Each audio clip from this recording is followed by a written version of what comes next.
Енді бұл ұсақ әңгіме деп ойлаймын. Лайк баспағанда тұрған осы қатты бір проблема жоқ. Мен де басам, жігіттерге мысалы да, мелочи жизни деп ойлаймын. Темірден сұрау керек. Мен дәл қазіргі күнмен өмір сүргім келеді. 100% ешкімге де сенбеймін, даже өзіме 100% сенбеймін. Сондықтан барлығын уақыт көрсетеді. Уақыт өте келе көресіздер. Дәл қазір Темірланмен бірге болғым келеді. Шынайы сезім болса, ол никогда өшпейді. Қанша жылдар өтсе, айлар өтсе де өшпейді. Ал тауық сезім болса, тауық махаббат дейді ғой, бірден өшіп қалады. Уақыт қой, уақыт, бәрін шешетін уақыт. Шөп салу туралы көп әңгіме айтуға болады, бірақ көп еркектер оны білдіртпейді дейді.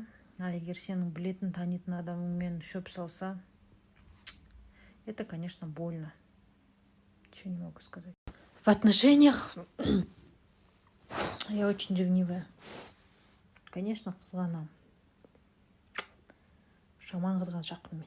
Жалпы сезімі бар адамның барлығы қызғаншақ болады. Я 100% гарантия. Осындай хаттар көп келеді ғой.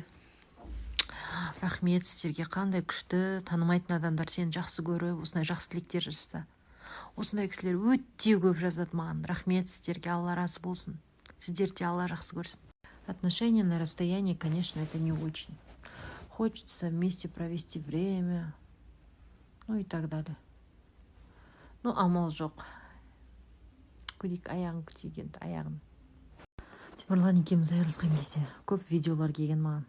Көп кісілер жылап, көрген ғой, еңіреп, жылап айырылысқан кезде сондай видеолар көрдім да.